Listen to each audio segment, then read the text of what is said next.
Okay. Start early. Let's do it. Okay, so welcome to the Futures Group. There's 5 papers that we're going to discuss today. We followed the instructions, and so we'll be presenting each other's papers and asking questions. We've sort of thought of, I think Arturo is going to kick it off, talking about my paper. So please. Oh, Kim? Okay. What is the time? Well, there's no watchable watch. Okay. Great, thank you. 5 minutes. Okay, well, first I'd like to take the opportunity to thank the organizers, Terry, Gideon, Cameron, the staff, Jane, Darlene, for this wonderful opportunity, especially as an outsider. I really appreciate the invitation. And I also wanted to start by saying that for me, again, sort of as an outsider, whether transition design couldn't be said to belong to a larger field of transition studies. But with a unique position. I think in many ways, I'm sorry that Dean is not here anymore, but I wanted to really say that it's really exciting what you're doing here. I think it's a pioneering program. I mean, there are bits and pieces here and there about transition kinds of issues and design here and there, but I think it's wonderful to see this. And so you're taking I think, the lead within these transition studies and expand it to the disciplines and to the different fields and so forth is going to be very important. Okay. And Peter's paper, I don't think I'm going to do full justice to the paper because in conversation this morning, I realized that I didn't understand one of his initial notions, which is trying to make a distinction between transition design lowercase and transition design uppercase. But I'm going to give it a try, but you should read the papers anyways. And so I think what Peter is doing is really what we need to be doing now with the framework, which is to try to unpack some of the assumptions that haven't been unpacked, to try to work out or work through the many, many different sort of the nitty-gritty details of what is transition design. So I'm going to mention one of the things that Peter does in the paper. And I think it's a useful distinction that is connected to the lowercase and uppercase TDs, which is between first-order change and second-order change. And the distinction is working or solving problems within the system or trying to change the system. So I think both are interrelated, but I think the distinction I found very useful. And so first point that he makes is important to think how have we or academic disciplines thought about transition and design in the past, and what is the specificity of talking about transition design today within that historical background. What's really new about the transition design framework, especially from a living systems perspective and a sustainment perspective? What kind of designers are transition designers? And I think this has come up many times. And who designs the designers? What does it mean to design transition designers or designers for transition? And I think I'm beginning more and more to agree that transition for design is a better category than transition design per se. And then there is a whole series of questions that he sort of lists without elaborating too much because it's a short paper, has to do with questions about expertise, what kind of expertise is transition design needs, normativity, what does it mean, preferred states in a transition field that is, everything is all up for grabs, so to speak. Questions about conflict, context, level, scale, and actors. And then finally the question of method, and he proposes a method with which I'm not familiar, so I cannot say much more about that, which is Wasserman's heuristic design framework. It sounds very interesting. It's at the end of the paper. He says, well, let's look at this framework and see if that's helpful to us to think about method. So, excellent paper, and I think right within the call for this conference to give it meaning and enrich and spell out and challenge the transition design framework. Question for Peter, and I would have to talk a little bit about why I asked this question. Maybe at some point I'll say something about that. It's a question about business and corporations, which is key. I mean, it's not a key for anthropology. Anthropologists, we don't care about business. We only know that we want to abolish capitalism or something like that. And as somebody who's here in this room said once about design, he said something about, I am in the business of making business go out of business, wasn't it? Yeah, something on those lines. So the design has the goal of also making business as usual, at least, go out of business. So how to rethink business. And that's what Peter is sort of coming up with ideas that I found very interesting. But what does it mean to rethink business practice within a design framework, transition design framework perspective? So my question is, to what extent these business ontologies and transition design ontologies are not really so much in conflict with each other, that is such a minefield that it's so difficult to even think about it in organized terms. And I think the four components of the framework, visions, mindset, theory of change, and design practice. One or the other, maybe a corporation adopts one or the other, but is going to go against one or the other very soon along the way. So you can talk a little bit more about that. How do you see the trials and tribulations of working with business, with corporations, within a transition design framework explicitly? Yeah, so I think one thing that's really important to say about transition design as it's been defined is that it gives us something to aim for. It suggests some pathways to get there. And I think it's, sustainable futures is something that we can all agree that's something that we would like. It's a desirable goal. It's something, somewhere where we need to go if we want to have a future. But having said that, if we look at where we are right now and what can a student that we're training in the School of Design that's going to go work for a corporation do, right? We have to ask the question, can they get that corporation to transition towards more sustainable practices and be less unsustainable, right? So that might be a laudable goal. It wouldn't meet all the criteria that have been defined for transition design as an end goal, right? And so that's an example of a lowercase transition design.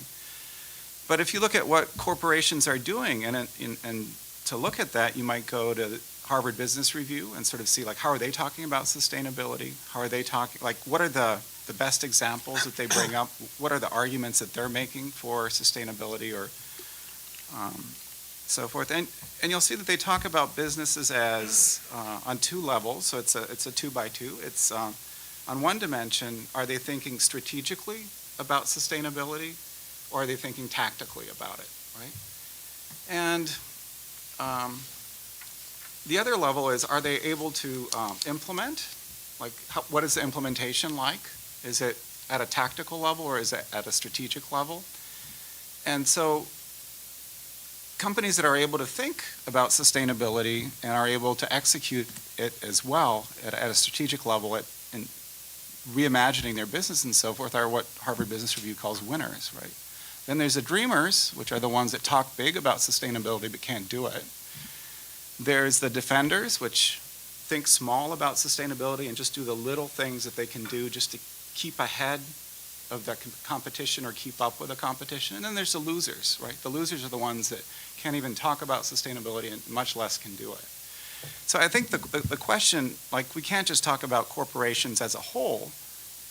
When I talk to students about, how can you sort of align yourself or try to bring change about, it depends a lot with, what company are you working with? What aspirations do they have? If they're in a loser quadrant, they don't care about it and they don't want to do anything about it. That's where design is most needed, but that's probably where you're going to have the least impact, right? So I think there's some of those questions, one is, where are we?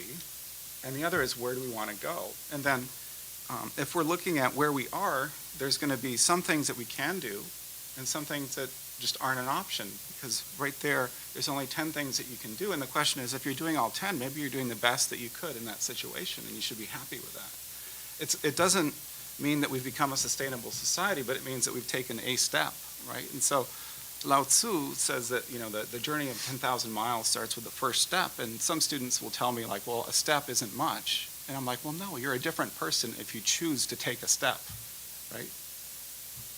Cool. So somebody's going to ask another question to your paper now. No? Wasn't it?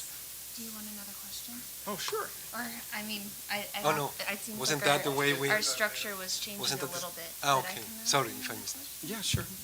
So this is a little bit unfair because everybody has had time to process the questions, and I've cooked mine up right on the spot. So, Peter, my question to you, in reflection to the idea of cosmopolitan localism and your focus on business, how can one who is designing within a business structure maintain a global awareness? And what does that network look like? So as your students go on to work for these businesses, how do they maintain connections and networks so that their efforts in one business are not isolated? Yeah, I mean, I think what you're really asking is about, like, how do we nurture curiosity? And so if your design practice is really based in the making of a thing, and that's all you care about, and you're not curious about how the world is changing and how you need to adapt, like it's really hard to teach, right? But if you can nurture curiosity about how is the world changing and how should I be changing my practice, I think part of it is getting people to be curious about the world and not just about their professional practice and, you know, their identity as a designer. If you just care about that and you don't care about what's happening in the world, it's really hard to design for these larger scale problems. But I think that if you're curious about the world will change and you'll be continuing to try to learn from it. But you know, I think that's one of the capacities that we need to teach. Or nurture or encourage or so I'm going to summarize Michelle's paper. It's called Exploring Frameworks and Methods of Transition and Considering Future Impacts of Design. There's 4 main points that the paper is organized around. And she talks about urban climate resilience. And this is sort of a niche field that is really relevant for transition designers. And it also has a lot to do with wicked problems and transition lifestyles to more sustainable futures. And that's sort of the first part of the paper sort of talks about resilience and what does it mean to be resilient. And so part of it is an ability to understand potential impacts, to make appropriate action before, during, and after an event, such as a typhoon, flooding, or drought. Maintain the ability to respond to unpredictable and changing conditions. The capacity to absorb disturbance and reorganize while undergoing change requires integrated networked local and global solutions. And there's this understanding of risk. So it's not just something that's defined, it's something that is really adaptable. And in that section, she talks about what role do designers have in that type of problem. And she talks about how designers can help visualize, shape communications, and create transparency to processes. In the second part, she talks about, and she connects to like transition design, the idea of principles, values, mindsets, and postures for transition design. And she really gets into the ethical dimension that designers need to be aware of. And working at the scale of urban climate resilience, there's a question of like what kind of regime are you supporting or not supporting.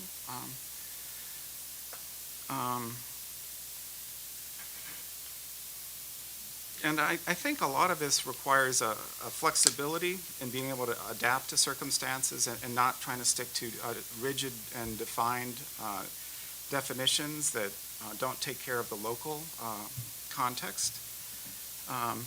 She also, in the third part of the paper, she talks about a critical need for international, interdisciplinary, and intercultural collaboration and coordination. And in that section, there's she talks about what role can designers play, and she brings up the bridge figures. And so designers that play this bridge figure can facilitate collaboration between communities and understanding of local contexts. And I think that raises a whole series of questions for us in design education. How do we encourage students to become sensitive to some of these topics? In the fourth part of the paper, she sort of explores existing transition frameworks used in urban climate resilience. And she talks, and then in the last part of the paper, she sort of talks about like what aspects are similar to transition design and what aspects are different. And so my question for Michelle is there's some clear overlaps between urban climate resilience and there's some clear differences with transition design. And I sort of wanted you to talk a little bit about those. Thank you. So as I approached writing this paper, there's a lot to take in and absorb and understand with transition design. And I wrote from a place of what I know. And I've spent several years working with the Institute for Social and Environmental Transition on these issues of urban climate change resilience. And so that is where my story begins. The framework that I set forth, I believe in. We start with a catalytic agent. We marry local knowledge with scientific knowledge. We understand vulnerabilities, and then we go into a planning process. I think that there's a lot there that transition designers, as we shape this field, can take away from. However, as I've been here this weekend, these ideas are evolving rapidly, especially as I interact with all of you and bounce ideas off and hear things put forward. And so I want to humbly present an idea that's not in my paper. I argue for a future that is resilient, equitable, and sustainable. And I've been very thoughtful about choosing those words, equitable and resilient. But since I've been here, I've also thought you can have all of those things and have a world that's very unsafe for people, for everyone. And you can also have a world that's not prosperous. And as we think of this future, we apply our value systems, our beliefs, and our institutional, cultural systems to it. And so where is Dennis? What happened? So Dennis, as an editor and thinking critically about language, I wonder if the words that we're using to describe this action is something else. Is it transition design? And what I want to humbly share is this design evolution, because we're no longer adapting to survive. We're beginning to think about the quality of life for everyone with empathy and compassion. And so this is the idea. This is how my paper, my understanding, and my curiosity about transition design has changed over the course of this weekend. And so I would like, that's where I would like to leave off. Great.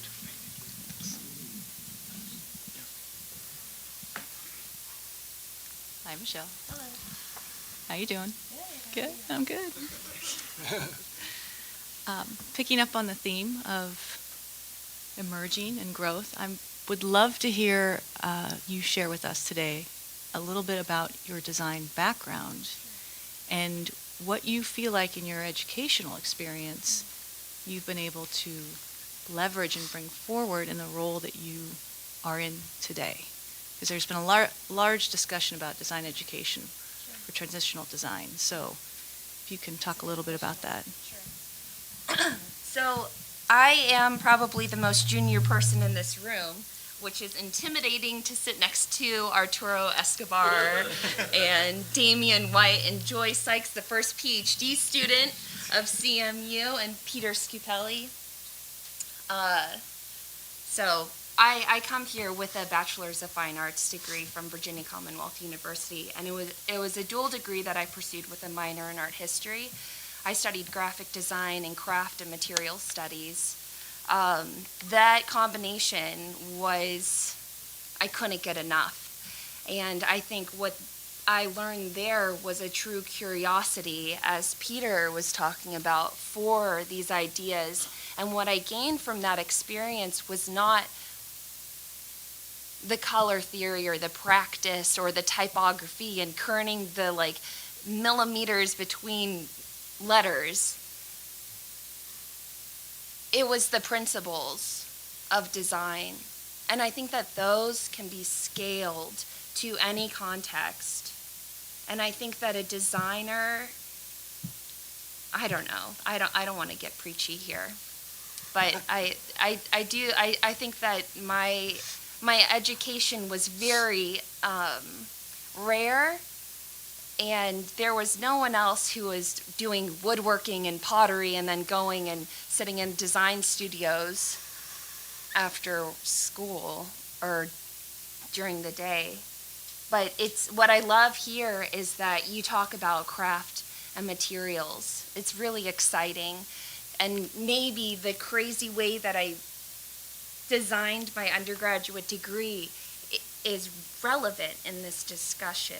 And going and working as a communications designer and graphic designer for ISA International and other organizations who work at the intersection of society and environment has given me so many opportunities to learn and grow as these ideas are emerging. So thank you for that question.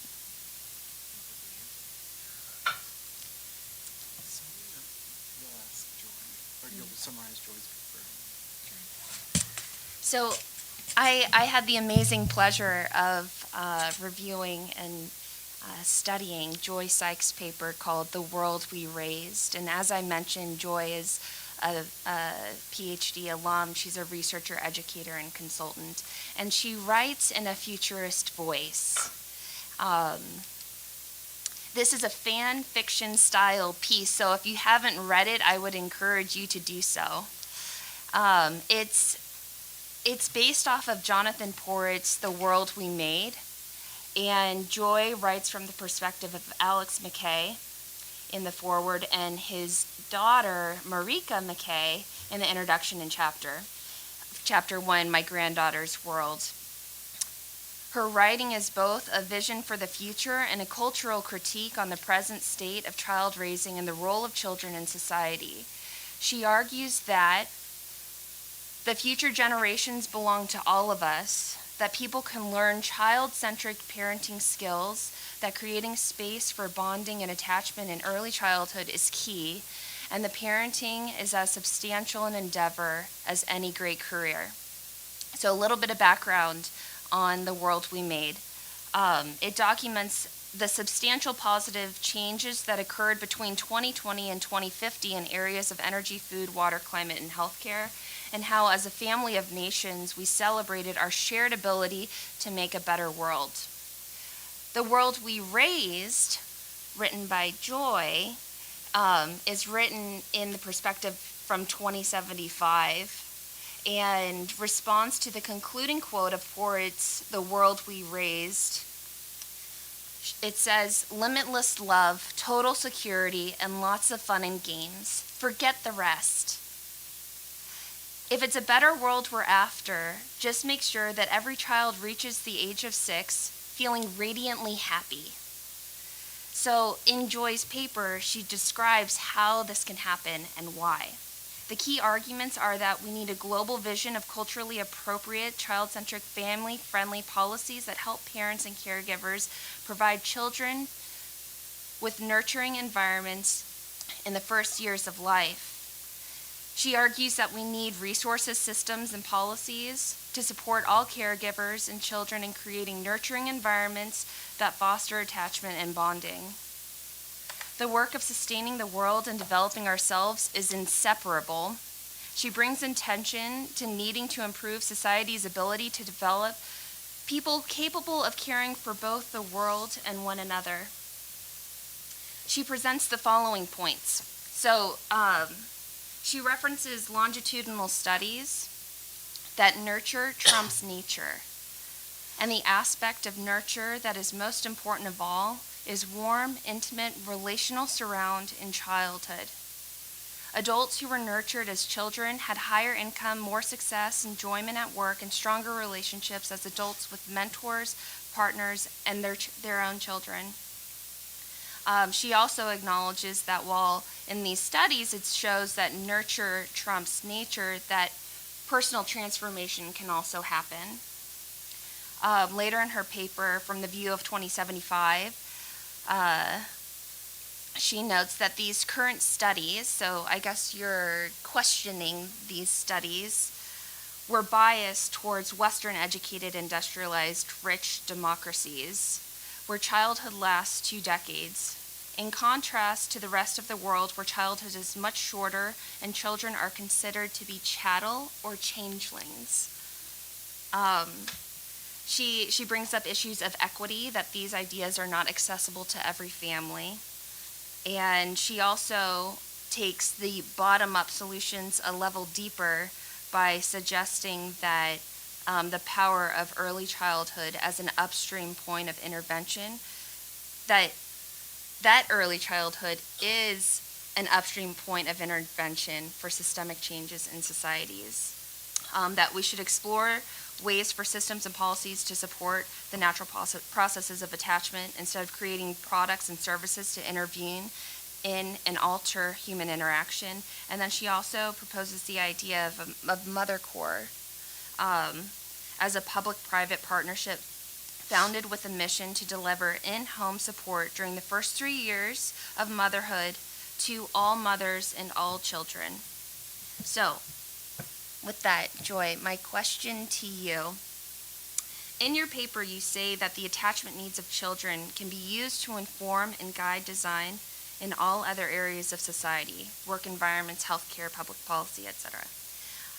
How might transition design be able to learn from this perspective, or what can transition design do to support this perspective?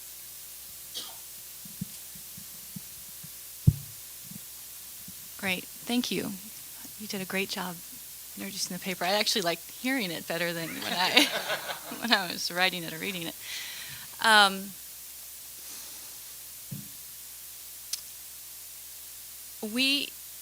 This needs to matter, and this needs to care in design. Childhood, children, families, this needs to matter.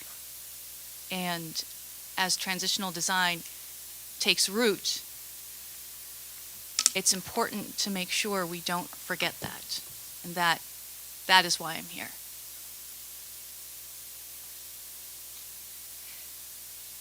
There is a lot of information out there right now in longitudinal studies. Studies that have gone on for decades around this issue. We have access to this information. And I invite transitional designers to start to engage with these findings and these studies and to incorporate them into their own classes and practices. So there's a vast body of knowledge out there about this. So that's what I have to say. Yeah. So thanks for your paper, really enjoyed reading it. So I just wanted to ask a question about the ways in which childhood discourse can operate as politics in contemporary societies, and particularly a kind of class and racialized kind of politics. So I'm thinking of the ways in which, if you look at contemporary United States, it seems that an ever-stretching infantilizing discourse mixed up with helicopter parenting and the like has become the kind of moral norm for upper middle class grooming of children. And then at the other end, there's a kind of intervention, state policing, incarceration norm for a very considerable amount of non-white citizens and lower income citizens, are brought brutally to be apparent when you look at the different opportunities that exist in terms of black and white teenage boys and how they engage with law enforcement officers, and the very ways in which you would have to begin that conversation are so different in those different contexts. And so I'm just wondering about so this field is both a set of psychological studies, but it's also full of normative assumptions, and it can be very politically dangerous because the least capable are always subject to the most state intervention. And so I'm just wondering how, to think about how can we as transitional designers think about that, and what can be learned from the parents who are classified as disorganised but actually might have remarkable designing skills, living off virtually nothing, juggling multiple jobs, and organising their lives in incredibly creative lives to make it through the day. So are there things that transition designers could actually draw into that kind of childhood discourse and almost demoralise it and recognise that there's a lot of politics there?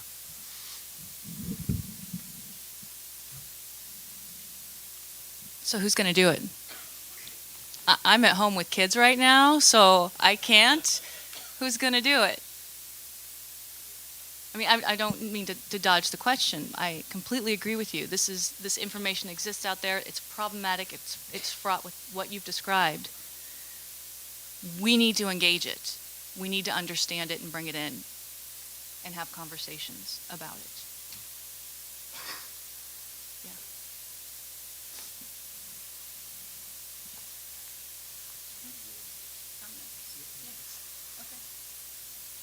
Okay. Yeah. All right. So we are we on our last paper? No, or two. Okay, all right. Second to last. I'm going to be talking about and doing a summary of Damien's paper, Worker-Centered Design. And in it, Damien is saying that... What happened? He's got 4 questions to pose to the field. We need to do this. You're on board? Yeah? Totally on board. Signed on. But he's got a couple questions. So I'm going to go through the 4 questions, and Damien has been gracious to kind of banter with me back and forth as we go through each point, each question. Sound good? Okay, great. So the first area has to do with complexity systems theory. And in Damien's paper, he says, it is a bridge to connect with other disciplines, has historical depth with design, and strengthens designers' analysis and arguments. However, it has limits or modest usage for understanding the political world that designers have to operate with. TD, or transitional design, must take precautions not to flatten the social world into systems diagrams that remove history, agency, power inequities, and politics. These and other sources of knowledge must be included in transitional design. So my question for you about that first point is, you mentioned in your paper that there is always a point in a design critique when, quote, I start to get concerned. Tell us more about this moment and why you feel concerned. I suppose the thing to say about complex systems theory is that, it's a set of heuristics and metaphors to understand the world. And in certain disciplinary fields, it's been incredibly productive, particularly in the kind of material and ecological sciences. I suppose my general concern is that it can reify social relations when drawn into the social and political. And, if you just take the observation by Roberto Ungar that all our social relations are ultimately history frozen, then that makes them quite different from socio-natural processes. It means they're subject to intervention, it means they're subject to change, they're consolidated by different things to socio-ecosystems or socio-technological systems. And that might mean that they can dissolve and be reorganised. And so this is one of my pushback, systems to a point, but maybe not so far. And I suppose the reason why I get sometimes nervous in design critiques is, Ezio made the really important point that you can't overwhelm designers when they're working for a solution, and they've got to use heurisms, and at a certain point to manipulate the world, you've got to simplify the world. I suppose there's always this tension in design in that often what gets simplified are history and society and power relations. So I teach a Rethinking Green Urbanism course with an architect. First one we taught it, I did the social science of design, my friend did the architecture and design, and then the students envisaged alternative futures. And all that was left was design. There was no social power relations. So the next time we taught it, I said, listen, you've got to describe the future and describe its social and political relations and the institutions.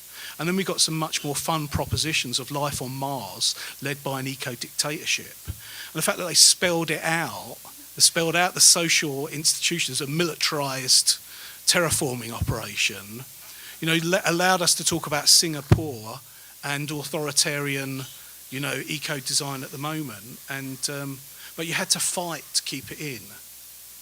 And so I want to fight to keep it in our discussion.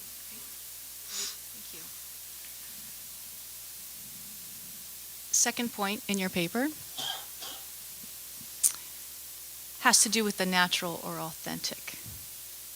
In it you write, transitional design should refrain from lines of reasoning that assume there is an original natural or authentic state, which design intervention should strive to rehabilitate. When we reach for such things, we are engaging in a game of selective memory that is in actuality making political choices about which narratives we emphasize and which we ignore. Instead, transitional design designers should be clear about who benefits, who suffers, and the political intentions of our choices. So, here's my question. As a design historian and philosopher, among other things, many other things, how might you go about teaching transitional design students about the green movement? What aspects would you focus on and why? So thanks for that. That's a great question. I teach design students environmental sociology, and I suppose the thing that I try and do throughout that is to emphasise you have to have a biophysical understanding of transformations occurring in the world, but all the systems that we have engaged with are social and historical as well. And some of the most interesting work that's emerging now talks about the historical ecologies of change and transformation that have been embedded in socio-ecological relations since we emerged on the planet. So just to think about our relations as dynamic, as changing, how the Anthropocene in some respects is not entirely new.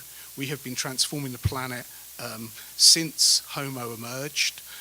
We have done it writ large and expansively. The Columbian transition was a massive explosion of transformations of ecologies on both continents, and moreover, non-humans were active parts of that, and that this had social and political consequences. I think allows all of that to be rendered sort of vibrant and lively, and political. And that the choices then that we're making about the landscapes or the baselines that we're trying to defend can't just rely on the natural sciences for their legitimisation, because there are many different ways in which we could live. And so we've got to have a whole set of powerful, robust arguments as to why we want a certain settled state of social ecological relations as optimal. We can't just point to the science and say, this is why it should be so. You know?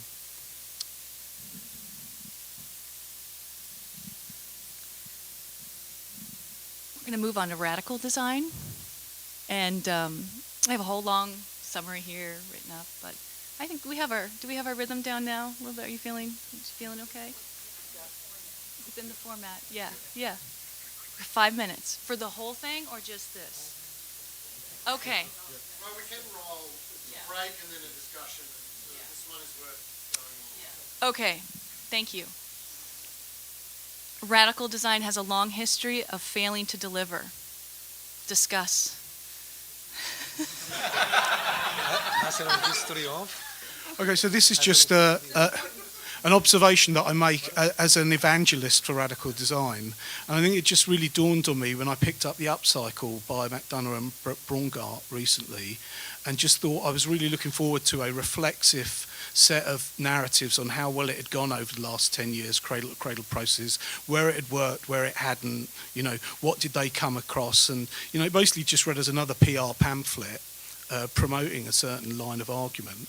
And I just think that it could be an interesting intellectual question for us wanting a radical design movement to be ubiquitous and expansive, to ask, why has it not happened in the past? Why were things so easily co-opted?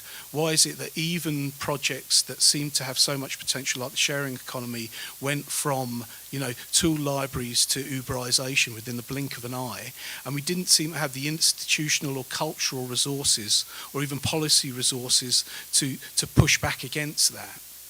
And so why is it that we can think about apps really creatively, but when you say, well, how could a ride-sharing system be generated that at the policy level, would have robust designed breakers that would counteract the outcomes that we don't want to have? Why do we feel so pessimistic or disarmed or unable to engage in that kind of design creativity?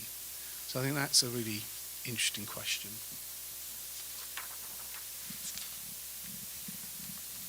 Damien, the last point from your paper, which speaks to the title, we don't want to gloss over, and that has to do with the workplace and owner-employee relations and the fact that they're largely gone from design discussions compared to the mid-20th century. So the question I have for you is, what were the consequences of making everyday life central to radical politics in the 1960s and 70s at the expense of other areas such as workers' rights, and the workplace? What can and should transitional design do about this? So this was just an observation. I was trying to be a bit cheeky about this worker-centered design thing, but I was just reflecting on the ways in which I'm completely sold on the everyday life move. But it's just interesting how in the 60s and 70s that move happened amongst people like Bookchin and Gortz and Lefebvre and other people when they were confronting a very dogmatic French and other workerist traditions. So it became absolutely necessary to give other people voices, to express the existence of those other social movements, those suppressed voices. But nobody really realised that in doing that manoeuvre, the whole identity or even political consciousness of human being and designer as worker would completely collapse out of the picture. And I just think it's really interesting that when we think about work now, work is a space where, seemingly there's a really nice quote by Alex Gorovich, where she says that Corey Robbins, on pain of being fired, workers in most parts of the United States can be commanded to pee or forbidden to pee. They can be watched on camera by their boss while they pee. They can be forbidden to wear what they want, say what they want, and at what decibel, and associate with who they want. They can be punished for doing or not doing any of these things, legally or illegally, and so on. It goes on. And I think the observation is that we've almost inculcated the idea that feudal relations are completely acceptable in the workplace, but in everyday life we've got to freaking get communitarian. And it just seems, and it could be service design, And I just think that that should be put back on the agenda. But obviously we want to put back the worker as a gendered, racialized, classed, ethnicized worker, not in the orthodox Marxist fantasy of the proletariat, white male, hunky person, but as a fully postmodern worker. But the worker has got to come back, as has the discussion about the designer as a worker, an exploited worker, often living in Williamsburg in their, groovy flats with, zero income from internships.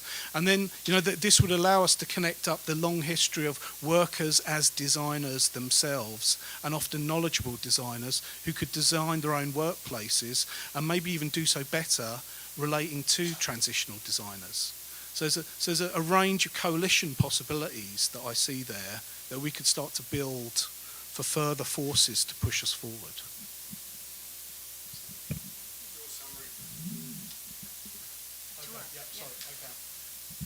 So thank you.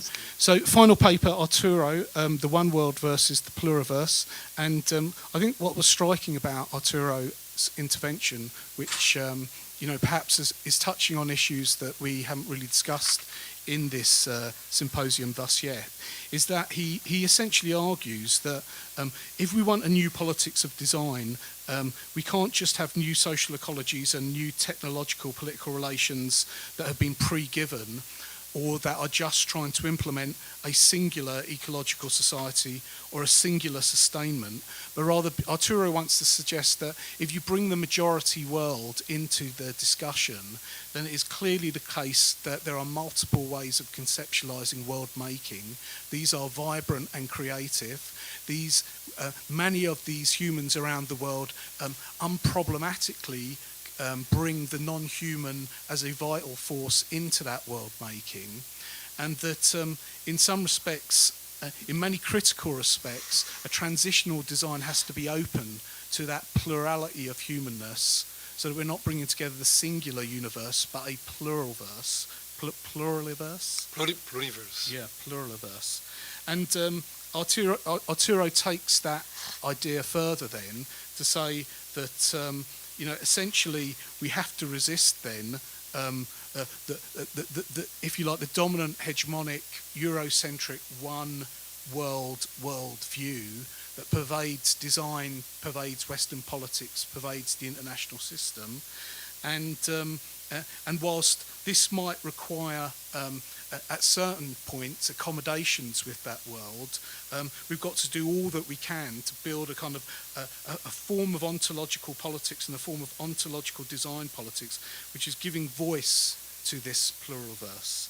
And I think that the ways in which Arturo tries to do that is multiple and many: intellectual interventions, incorporating design into communication of the pluralverse, but also arguing for a politics, a critical politics occurring outside the academy, building alternative educational institutions, and in particular giving voice to indigenous people and their quite different views of how to design future, which he argues could be creative, disruptive, and significantly enable a kind of a much more extensive pluralization of the discussion. Thank you. Is that? Yeah, it's good. It's very good. Thank you. Okay. So I had one question for Arturo. I think I've got to ask a question. And my question would be, given that design, modernism and futurism have been tied together so tightly from the very beginnings of design, and that given a transitional design at some level is reclaiming modernist hubris, possibly, how does design for the pluraliverse negotiate the modern? So we take indigenous people, for example. Indigenous people are clearly as modern as us, and they might want to be more modern than us, and they might want to negotiate modernity in their own way and in their own terms. So is design for the pluralverse a similar negotiation rather than rejection of the legacy of modernity? Okay, well, that's a great question. And I had a question for Damien, I haven't forgotten, so maybe I'll ask it, because it's very complementary to what Damien just said. And I think it's both. I think first of all, I think modernity is also multiple, and there's a lot of people working on that idea now. There isn't a one single modernity within the West. There are many modernities. Sometimes I say there are alternative Wests within the West. There are non-dominant modernities. There are many ways to describe that.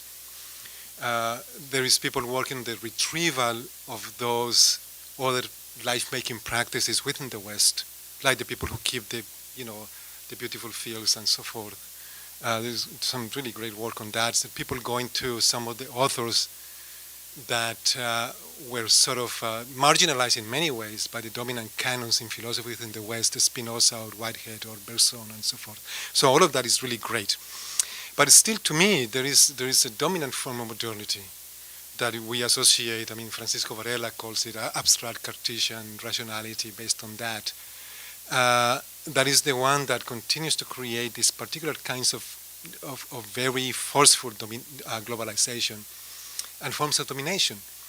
So yes, indigenous peoples, for instance, are engaging with that modernity. And to that extent, you can say they are modern. But they are not only modern, they are something else than modern. So they are both at the same time. And I think we don't have very good ways anymore to conceptualize what is it that is there that is beyond the modern, because our lenses have been so shaped by modern frameworks that it's difficult to see what is there that is different. It's just different. You don't even have to say that it's better or worse. Every community in the world you find the good, the bad, and the ugly. In modernity, in traditions, in indigenous peoples, so that goes without saying. So there are, but although I usually find it striking that we're very willing to talk about multiple modernities or alternative modernities, but not about multiple traditions or alternative traditions. I mean, the modernity itself is a tradition. It's a particular tradition that has become entrenched. The rationalist tradition or whatever you want to call it. So that's. And yes, I mean, in that sort of weaving together by every world is woven together. I like the metaphor of weaving. It's actually from Tim Ingold, but it's also from indigenous peoples. Indigenous peoples weave the world, and they had most of the representations about the universe is a weave, and you find it in the fabrics, in the art, in everything as well. So it's very nice metaphor. So they weave the world with elements of many different worlds, elements of tradition, elements of modernity, etc., etc., etc.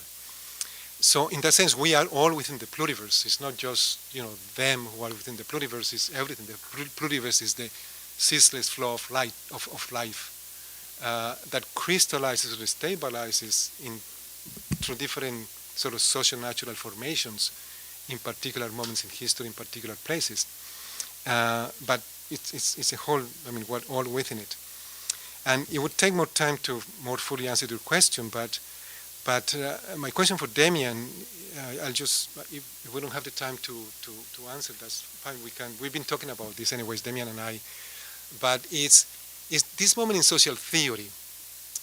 So the last 10 years, social theory has been, part of critical social theory has been very much focused on bringing back the non-human, bringing back everything that was left out of social theory before, whether liberal theory, Marxist theory, or socialist theory. They really left out many things that are so essential for the constitution of the world, the real, emotions, spirituality, intuitions, objects, things, other forms of materiality. I mean, all kinds of childhood, all kinds of different things.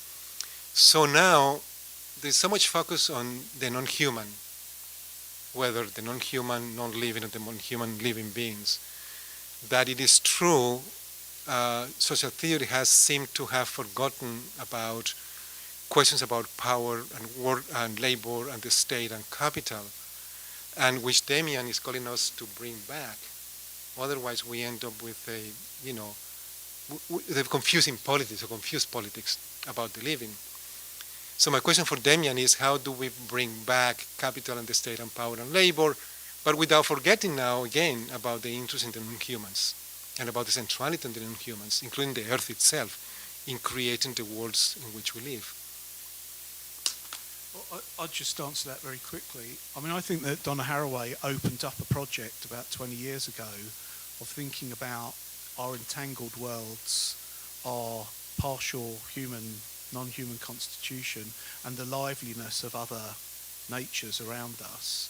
And she had a theory of capital and exploitation as well, and silencing and domination.